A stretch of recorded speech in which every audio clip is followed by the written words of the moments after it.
Assalamu alaikum wa rahmatullahi wa barakatuh, and welcome to our tafsir, our fiqh class, fiqh, hadith, and just about everything else all in one. It's my personal favorite class of the week, the kitab known as Us Sunan of Maulana Zafar Ahmad Thanvi, rahimahullah. We are continuing on from page 101, where we had stopped off in last year, 29th of October. And we were still dealing in the beginning chapters here. The last chapter was at least that it is sunnah to repeat washing a limb thrice in wudu. Tonight, inshallah, we are starting from a new chapter, which is that it's not a necessity for a person to make an intention for your wudu to be valid. So, without further delay, let's begin. Bismillah walhamdulillah wa salatu wa salamu ala rasulillahi wa ala alihi wa sahbihi wa man wala. So we're starting from the top of the page. Babu anna niyata laysat wajibatun fil wudu. The chapter with regards to the fact that making an intention before beginning wudu is not obligatory. Now, no one denies the fact that it is something good and something that you should do. The only thing we are debating over here is, will my wudu be valid if I did not make an intention? That's what is under discussion here. For the Shafi'i madhab, the intention is an integral part of the wudu. So therefore, if you are a Shafi'i and you did not make your intention, your wudu would be invalid. But for the Hanafi madhab, we say it is a sunnah, it is something which is good, it should never be left out. However, if for some reason, and sometimes your mind is not present, sometimes you happen to, for example, you go and you shower. So when you are showering, your intention is perhaps not to make wudu, it's to shower, but all your limbs of wudu get washed. Thus, you've got wudu. You go for a swim, you go to beaches are open, you're there in the sea, any of these sort of things. So your limbs are washed without the intention of wudu. But according to the Hanafi madhab, you will have wudu.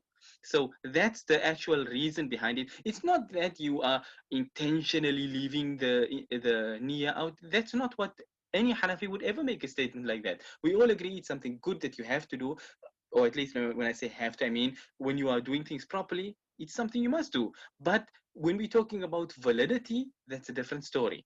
So that's why we say it's not an obligation, but it's something that good that as far as possible, you should never leave out. So now this is our 50th hadith from this kitab.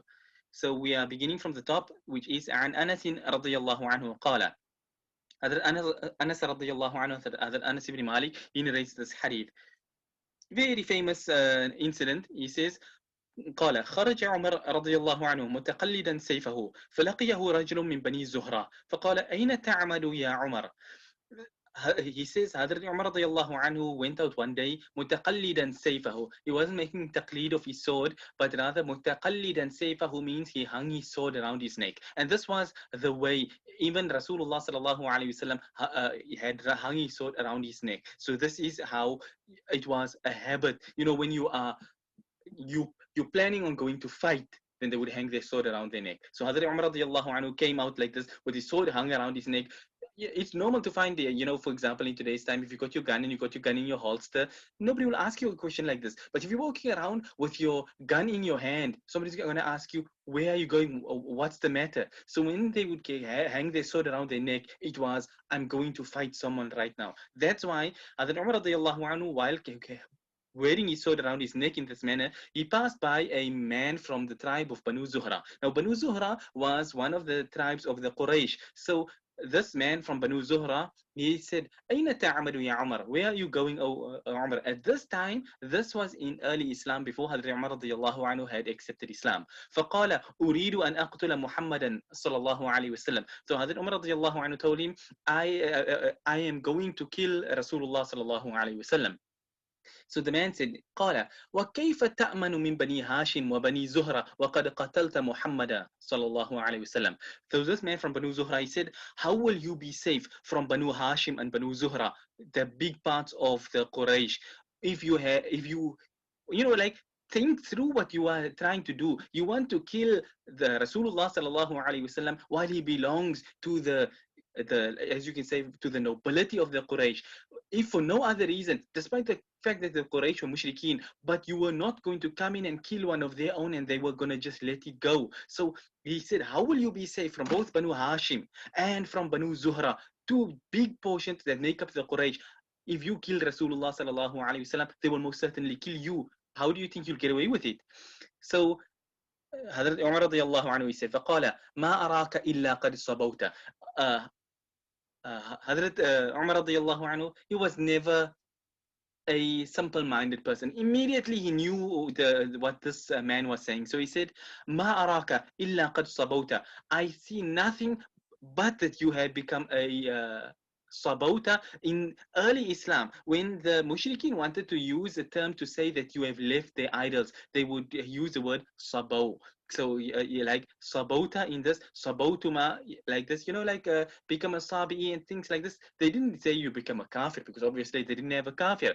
So when somebody left the idols, this is the term they would use. So Hazrat Umar radiallahu anhu, immediately from this one statement which this man said, that how will you be saved from Banu Hashim and Banu Zuhra? So Hazrat Umar radiallahu anhu, to translate it into simple English, he said, I don't see it as anything but that you have become a Muslim. And so the man said, قال أفلا أدلك على العجب. Should I not tell you about something stranger than that? You think it's strange that someone like me from Banu Zuhra, from the big Quraysh tribe, that I have become a Muslim? You find it strange. Should I tell you something stranger? إن خاتنك وأختك صبوا. That your brother-in-law and your sister, they have also become left the worship of idols. وَتَرَكَ دِينَكَ. The two of them, they've left your deen. You are on it, they've left it. فمشى عمر رضي الله عنه فأتاهما وعندهما خباب رضي الله عنه. So Hazrat Umar رضي الله عنه turned around there and then, and he went straight to his brother-in-law and sister's house. And but at the house at the time was Hazrat Khabbab ibn al-Arad radiallahu anhu. He was busy teaching them in the house. فلما سمع بحس عمر, when Hazrat Khabbab radiallahu anhu he heard, and you know when you hear a thunderstorm coming along, you don't stand and wait for it. So Hazrat Khabbab radiallahu anhu, he came to know of the intent of Hazrat Umar radiallahu anhu. Hazrat Umar radiallahu anhu is on his way here and he's not coming here for jokes. So the Tawara fil bayt. Khabbab radiallahu anhu, he was an outsider. While this was the sister and the brother-in-law of Hazrat Umar radiallahu anhu. So they have a better chance of getting away from the wrath of Hazrat Umar radiallahu anhu, because it's their house. So if they were talking to one another, it's neither here nor there. But what would someone like him who's a Muslim be doing in their house? So he hid away inside the house. I wouldn't use the term hid away, but he went into another room. So when Hazrat Umar radiallahu anhu entered, he only saw his sister and his brother-in-law. He didn't see Hazrat Khabbab radiallahu anhu. فَدَخَلَ فَقَالَ مَا هَذِهِ الْهَيْنُمَةِ. Hazrat Umar radiallahu anhu, he came in and he could hear the speaking from outside. So he asked, "Ma hadhi al-haynuma?" What is this whispering? You whispering behind closed doors. What is this? What's going on here? وَكَانُوا يَقْرَؤُونَ طَاهَ. That the Hazrat Khabbab radiallahu anhu, he was busy teaching the brother-in-law and the sister of Hazrat Umar radiallahu anhu, he was busy teaching them Surah Taha. So that's what they were reciting at home. Now, before we go any further, the brother-in-law of Hazrat Umar radiallahu anhu that we are talking about here is no lesser person in stature to any of the Sahaba radiallahu anhum. In fact, he is of the highest of stature. He is Hazrat Sa'id ibn Zayd radiallahu anhu. When we talk about the Asharatul Mubashirin bil Jannah, those 10 Sahaba radiallahu anhum who were given the glad tidings of Jannah while on this earth, in one single hadith, Hazrat Sa'id ibn Zayd is one of those 10. That's the rank of the person we are talking about. And his wife, the sister of Hazrat Umar radiallahu anhu, this is Fatima bint al-Khattab radiallahu anha. When her father is Khattab, okay, he was a kafir. Her brother is Hazrat Umar ibn al-Khattab radiallahu anhu. She was no pushover either. So this is the family that he's coming to. So he said, ما هذه الهينمة, and they were reciting Surah Taha. قال ما عدا حديثا تحدثناه بيننا. She say, so they said, we only just speaking to one another. What are you talking about? We in our house, we just talking to one another. So قال فلعلكما قد صبوتما. So Hazrat Umar radiallahu anhu said, have perhaps the two of you left this deen of idol worship. فقال له ختنه يا عمر إن كان الحق في غير دينك. And Hazrat Sa'id ibn Zayd radiallahu anhu, he speaks up and he says, Oh Umar, Hazrat Umar radiallahu anhu, what if the truth is in other than your deen? What if the truth is in something else than the idols which you are worshipping? فوثب عليه عمر فوطأه وطأ شديدا. Hazrat Umar radiallahu anhu was not a man for small talk. So he jumped on Hazrat Sa'id ibn Zayd and he hit him badly. فجاءت أخته لتدفعه عن زوجها. The Hazrat Fatima radiallahu anha, the Fatima bint al-Khattab radiallahu anha, the sister of Hazrat Umar radiallahu anhu, she stepped in. She came forward to protect her husband, to push to basically try and get Hazrat Umar radiallahu anhu away from him. فَنَفَحَهَا نَفْحَةً بِيَدِهِ. And when you look at the word which is used in this hadith, it also tells you about the strength of a person of Hazrat Umar radiallahu anhu. If you look at the word, it's literally that he blew her away with his hand. In other words, he pushed her. But the strength of Hazrat Umar radiallahu anhu was such that, if you push somebody, they fall there on the ground. Not Hazrat Umar radiallahu anhu. He blew his sister away with one push of his hand, and فَدَمَا وَجْهَهَا, and her face, she flew away with such force that she hit herself and her face began to bleed.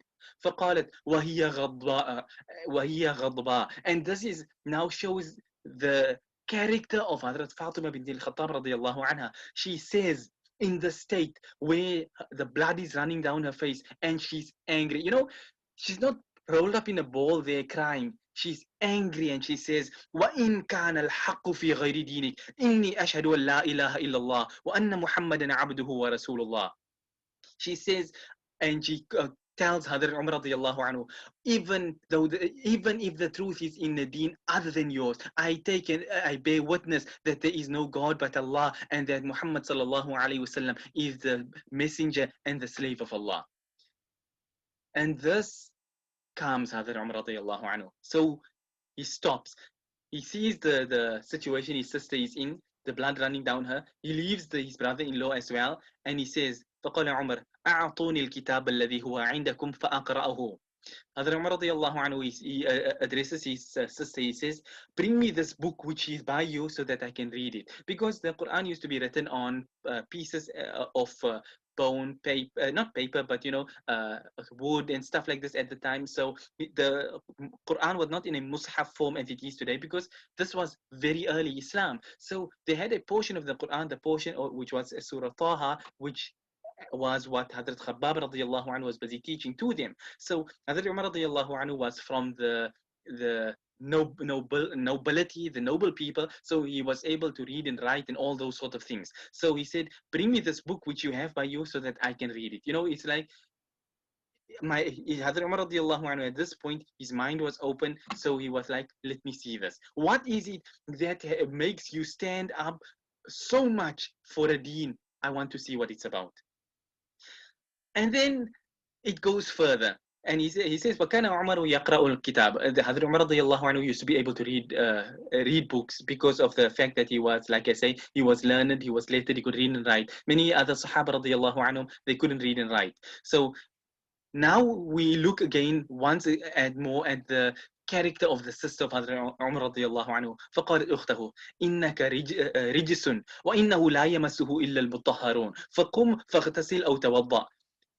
Hazrat Fatima bint al-Khattab radiallahu anha, in the state and everything, standing up against her brother who was no pushover, and she says, Innaka rijisun, you are filth. You're not a Muslim, you are filth. وَإِنَّهُ لَا يَمَسُّهُ إِلَّا الْمُطَهَّرُونَ. And the Quran is not touched by anyone but those that are pure. So فَقُمْ فَاغْتَسِلْ أَوْ تَوَضَّعْ. I'm not going to let you touch it. Go take a bath or make wudhoo. Then you can come back and touch it. Not now. Go. So, it's like another person, if it was in today's time, if today a policeman come and tell you, show me that Quran, he can be covered in drunk and alcohol and, every najis thing, and people just give the whole Mus'ab over like that. But this was Hazrat Fatima bint al-Khattab radiallahu anha, and she tells her brother, go bath yourself, go clean yourself, make your wudu or something. You're not touching the Quran. So it goes further. فقام فتوضأ ثم أخذ الكتاب فقرأ طه الحديث. So Hazrat Umar radiallahu anhu, he went, he made wudu, and then he took the book, the kitab, now the parchment where Surah Taha was written on, and he read it. He didn't know what it was, so he read it. And he ends the hadith over here. It carries on lengthy, from this point. Hazrat Umar radiallahu anhu, he read it. He came to know, this is the truth. This is the deen from Allah. And he went straight off to Rasulullah sallallahu alaihi wasallam to accept Islam. But anyway, long story short, he cut the hadith over here. He says, Rawahu Ibn Sa'ad. This is by Imam, in Tabaqat al-Kabir of Imam Ibn Sa'ad. It's reported by Imam Abu Ya'la al-Mawsili. It's reported by Imam al-Hakim al-Naysaburi. It's reported by Imam al-Bayhaqi in Dalail al-Nubuwa. And وفي الحديث الآخر الذي أخرجه أبو نعيم في الدلائل وابن عساكر عن ابن عباس رضي الله عنهما روى قول عمر بأنه قال فقمت فاغتسلت فأخرجوا إلي صحيفة. So in the narration which Imam Abu Nu'aym and Imam Ibn Asakir rahimahumullah report, they narrated from Hazrat Abdullah ibn Abbas radiyallahu anhuma. He said that Hazrat Umar radiyallahu anhu, when he was narrating the story, he said, I went and I made a ghusl, and then they brought out to me a paper, this parchment where in Surah Taha was written on. Obviously not the entire surah, but the first beginning ayat, that was what was written on it. So al-hadith, he also ends the narration over here. He says, هذه الروايات كلها في تاريخ الخلفاء للإمام العلامة السيوطي رحمة الله عليه، ولم أقف على أسانيدها تفصيلا، وإنما ذكرتها اعتضادا للطريق الآتي. He says that all of these narrations you will find in the book known as Tarikh al-Khulafa of Imam As-Suyuti rahimahullah, but he said, I did not go through the chains of narration in detail, but I mentioned it here just in passing to support what is coming further. If you look at this hadith, people tend to look at it, and you look at it from a history perspective. That's how Hazrat Umar radiallahu anhu accepted Islam. Other people look at it like we were discussing now, the strength of Hazrat Umar radiallahu anhu, the strength of the character of Hazrat Fatima bint al-Khattab radiallahu anha. We're looking at the greatness of Hazrat Sa'id ibn Zayd radiallahu anhu and all of that. But when fuqaha used to look at the hadith, they saw things that generally went that it didn't even cross our minds. So the fuqaha looked at this hadith in the Ahnaf, and they said, in this narration there was no mention of Faniya.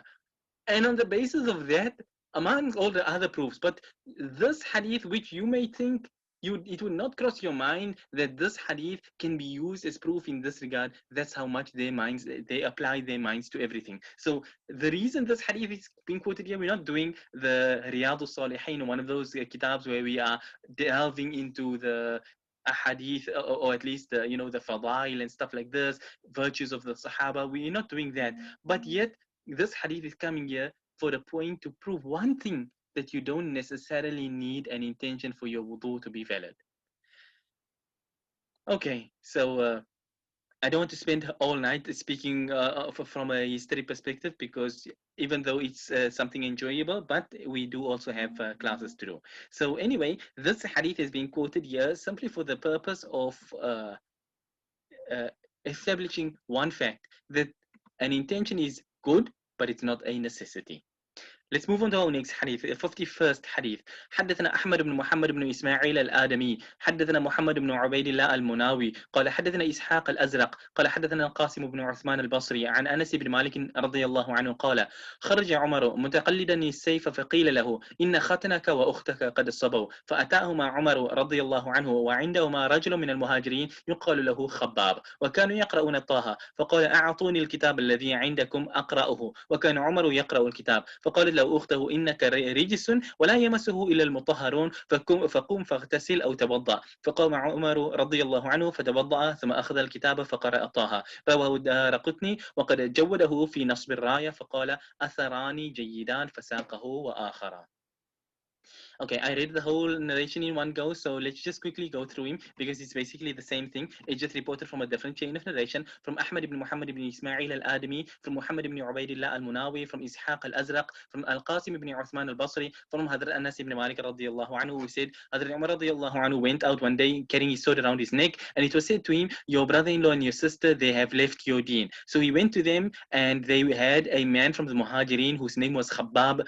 Ibn al-Arat radiyallahu anhu that was with them, and they were all reciting Surah Taha. So all three of them, وَكَانُوا, which is plural form, which shows it was three or more, but obviously we know it was just a three in the house. So all three were reciting Surah Taha. He was reading to them, they were reading back. So they were reading the surah and revising it in this manner. So anyway, Hazrat Umar radiallahu anhu entered and he said, give me this book which is by you so I can read it.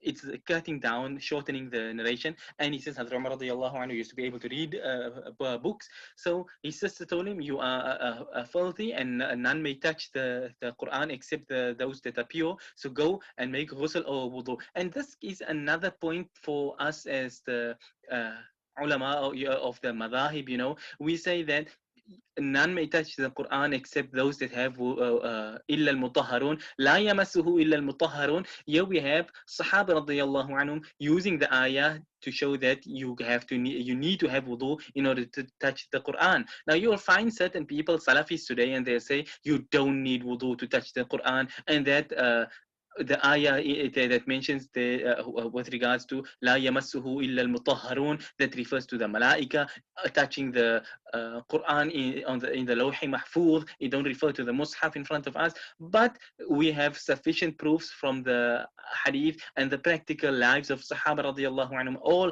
which shows that you need wudu to touch the Quran, and this hadith itself is one such proof. So none may touch the Quran except those that are pure, so go and make ghusl or wudu. So Hazrat Umar radiallahu anhu went and he made wudu, then he took the book and he recited Surah Taha. Imam الدارقطني رحمه الله reports this hadith. وقد جوده في نصب الراية. نصب الراية في تخريج أحاديث الهداية, which is written by Imam Ibn Hajar al-Asqalani rahimahullah.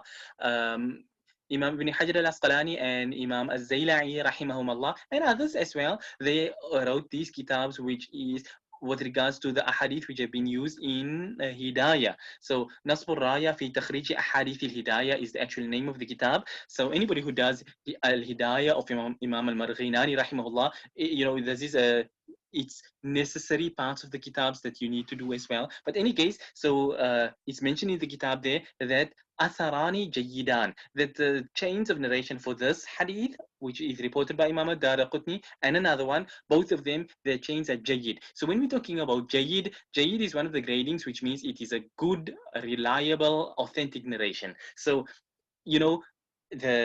if you wanted to come and argue from the point of authenticity, Muhaddithin themselves have graded this as being authentic, apart from the fact that the Fuqaha have graded it authentic too. So, you got no leg to stand on to say that you can touch the Quran without wudu. You got no leg to stand on to say that the narration is not authentic. You got no, you can go through all the various masail which can be derived from one single hadith, which may not even come across the mind of a person as a fiqh ruling, while you're looking upon it as something from a history perspective.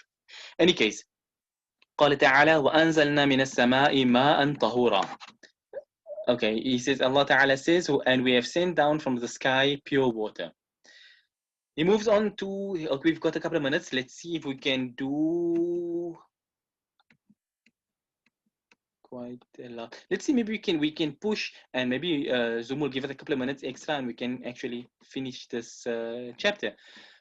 Okay, so we are on 52nd hadith. وعن أبي هريرة رضي الله عنه في ماء البحر مرفوعا قال رسول الله صلى الله عليه وسلم هو الطهور ماؤه الحل ميتته رواه الخمسة. وقال الترمذي هذا حديث حسن صحيح وأخرجه أيضا ابن خزيمة وابن حبان في صحيحيهما وابن الجارود في المنتقى والحاكم في المستدرك وصححه أيضا ابن المنذر وابن منده والبغوي وقال هذا حديث صحيح متفق على صحته. وقال ابن الأثير هذا حديث صحيح مشهور أخرجه الأئمة في كتبهم واحتجوا به ورجاله ثقات كما في النيل. So Hazrat Abu Huraira radiyallahu anhu narrates a hadith with regards to the water of the sea water, that Rasulullah sallallahu alayhi wasallam said that the water of the sea is pure and its dead things are permissible to eat. So you pull a fish from the sea. You don't have to slaughter your fish. He dies there in your boat. You can eat him.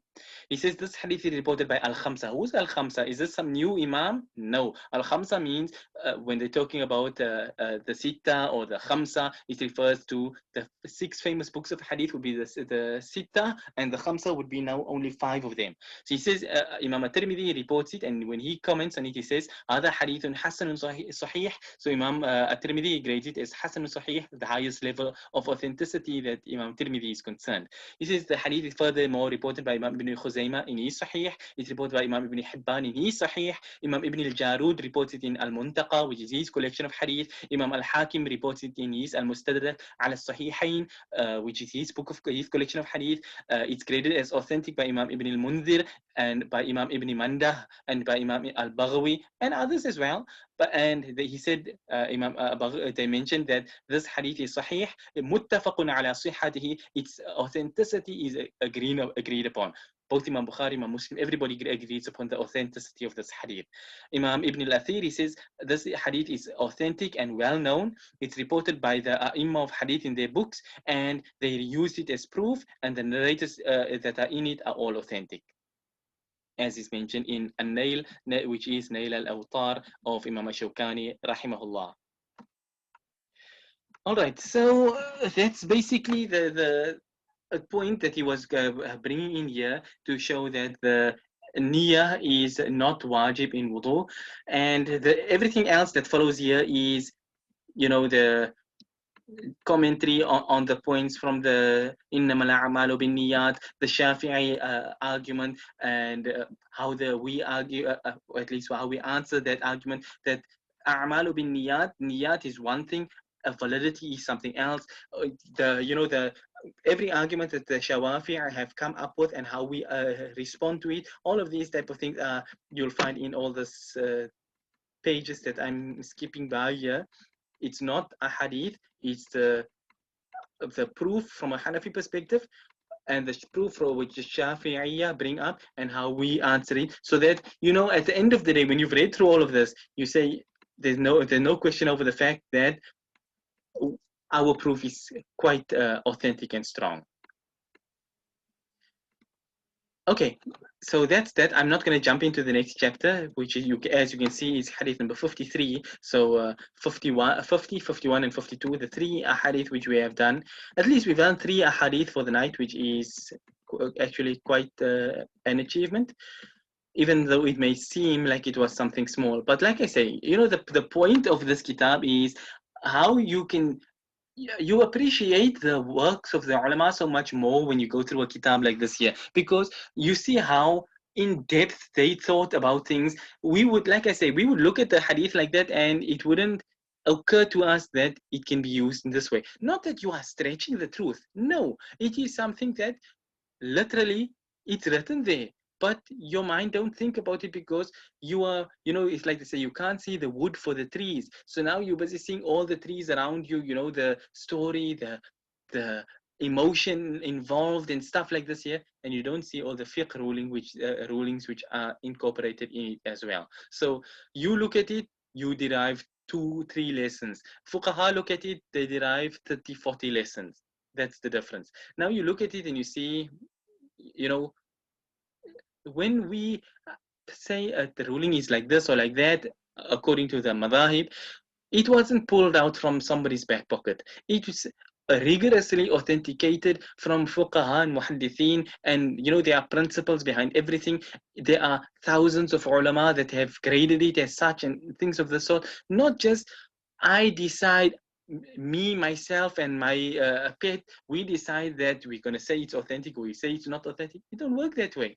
But sadly, the reality on the ground today is that for people, it's like, well, so-and-so said it's not authentic, and that's where it ends.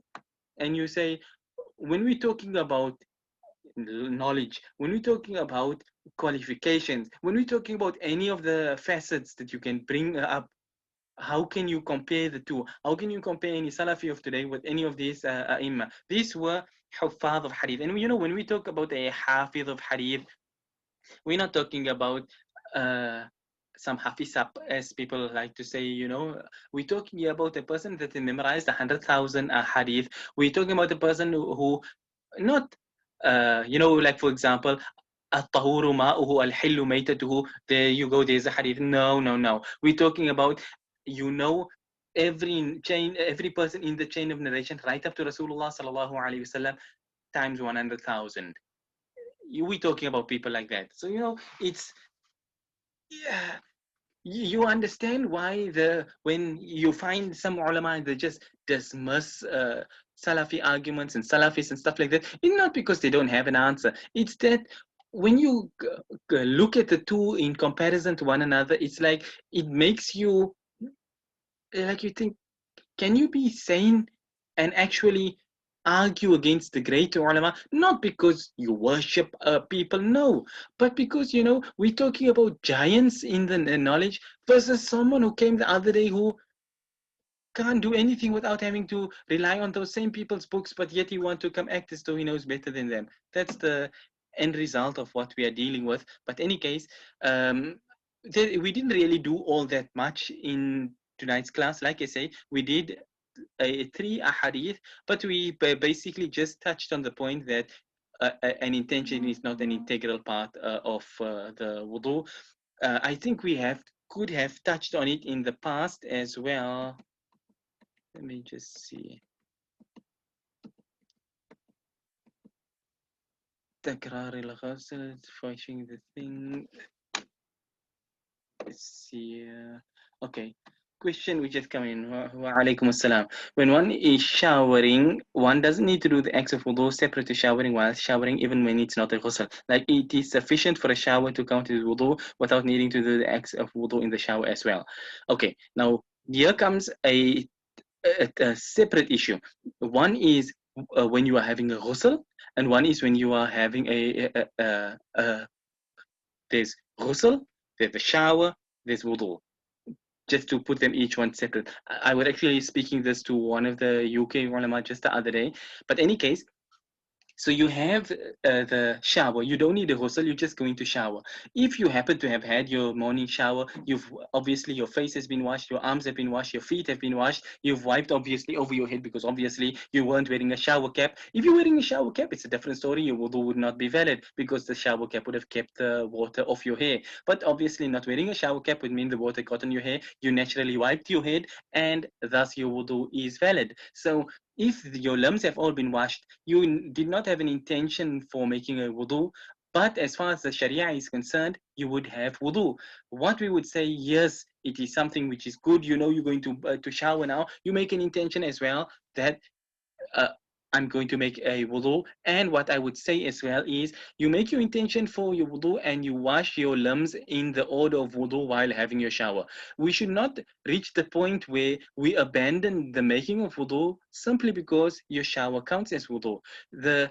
Like I say, we say the intention is not an integral, but we don't say it should be abandoned. In a like manner, for us, the tarteeb, doing things in a particular order, is not from the obligations, but it is also something sunnah, so it should not be abandoned. So therefore, when a person is showering, you take the water, you wash your face, you wash your arms, you wipe your head, you wash your feet while you're having your shower. Do it in that manner. That is what is best. That is what is most rewarding.